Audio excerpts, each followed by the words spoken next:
Bear with me, and I'm out with the boy vlogging. You are anti-British.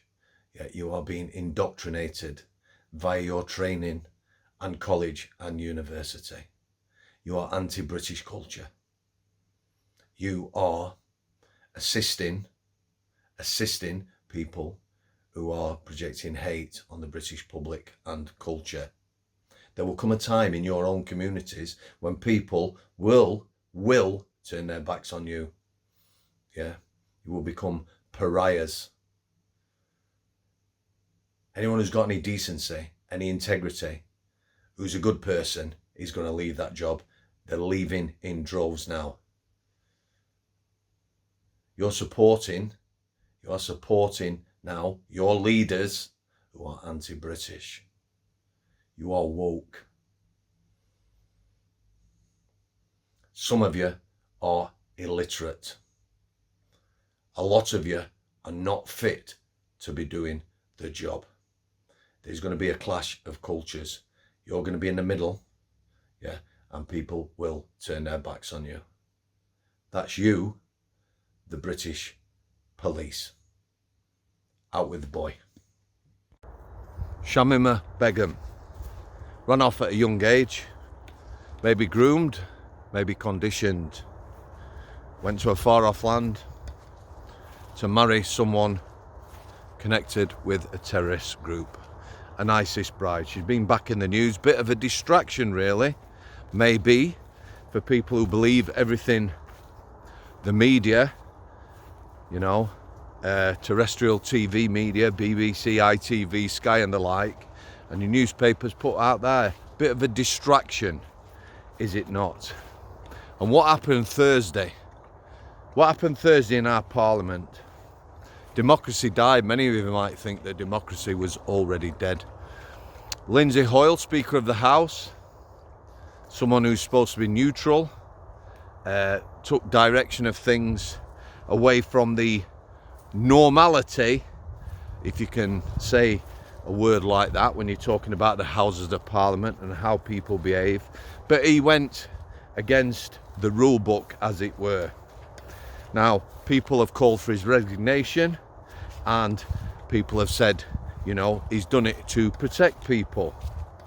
He was an ex-elected Labour MP, and the night was all about a Bayne mob outside Parliament, hostile mob rule, and what was happening in the House, a debate about a ceasefire, Israel, Palestine, Gaza, Hamas and the like. For me,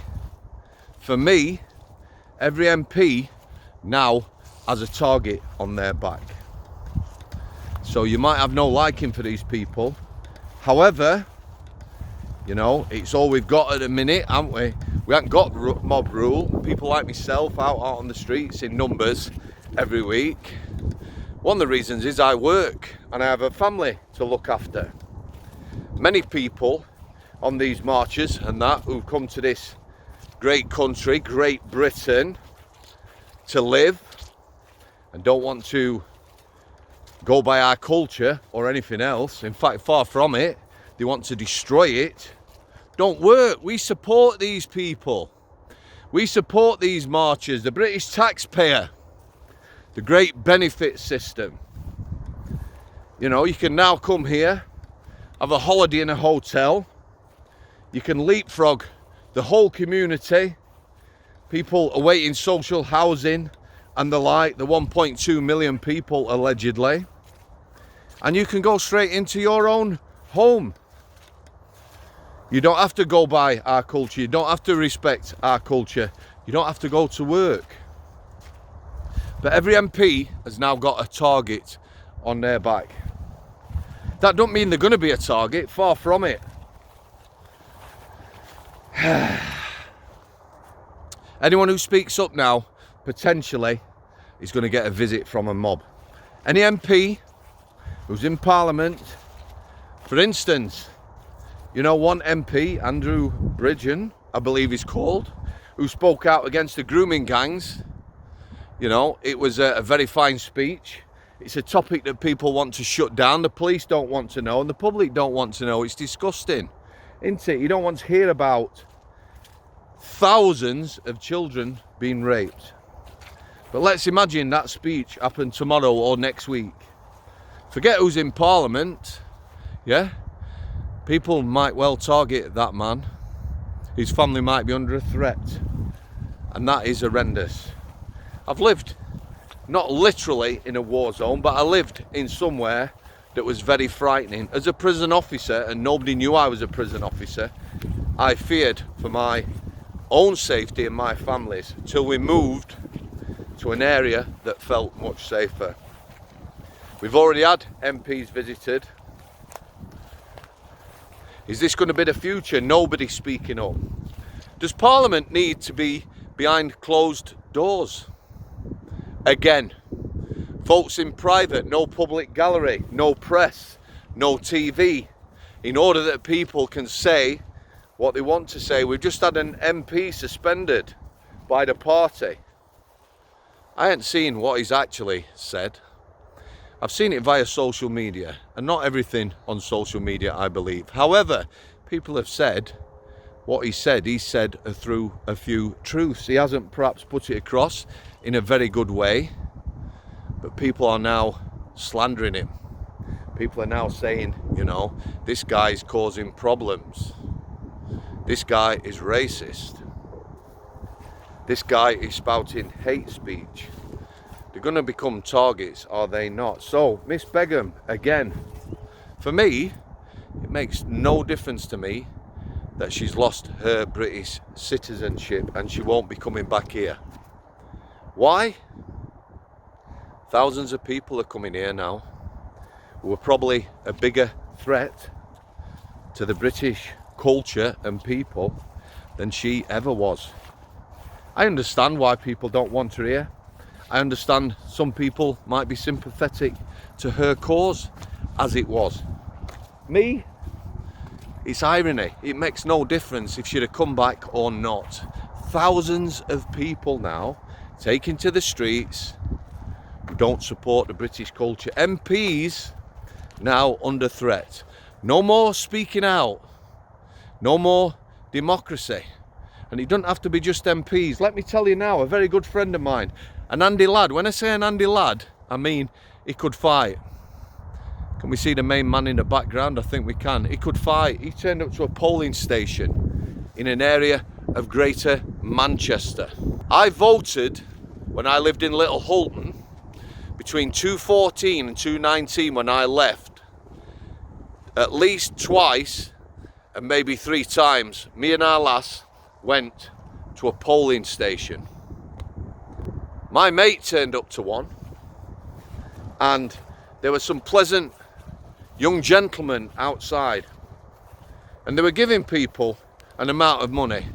I believe it was £10, it might well have been 20, to vote for a particular individual. So if you were going to vote for that individual, happy days, you're going to get a tenner, or it might have been 20. And somebody's going to come into the polling station looking over your shoulder to make sure you put your X in the right place. Very helpful young gentleman. This happened a good while ago, this. Yeah. My friend chose not to vote that night. If he'd have been on his own, he'd have gone in and he'd have put his X where he wanted to, and not where this group of young men who were handing out money suggested he might like to put his cross. He was having none of it. But he walked away, he was with his missus. Imagine every polling station where there's a person from a certain culture, a certain religion, maybe not in with that much of a chance of getting elected. However, if people are scared, if people are intimidating people, walking into polling stations, which, you know, would never happen in this country, would it? You won't be forced to vote for someone you didn't want to. What would happen? Do you think the police would turn up? That's our 2-tier police. That's the police now who'll stand by and watch someone spouting hate against British people, British culture, and do nothing. But you speak, or you're a Bible basher. That's what we called them as kids. You know, it's not insulting. A Bible basher, someone who's on the streets reading from the Bible, you're going to get removed. What about other people in society who speak up, who aren't MPs, who don't have protection, who are good people and just want the best for everyone? What's going to happen to them? Are they going to be threatened? Mob rule's a dangerous thing. We've had mobs turning up at schools. Hate, hateful language, graffiti, threats of violence are now being perpetrated against communities in this country. British communities of people who've been here a long time, who are peaceful, who are a different religion and culture to others, and for that reason they're being persecuted. I'm just going to leave it there, guys. I'm doing a walk and talk tonight. I am an ex-prison officer. One of the lads I used to lock up will be down at Strangeways, and we're going to be putting the world to rights. Thanks to people who are now supporting the channel, new members. I'm going to start doing members only content for you guys, tell you a little bit about me, a little bit more, and some of my views on other things. Thanks to everyone else, everyone who's been a guest, past, present and future. God bless you all in these worrying times. Thanks for coming. I'll see you.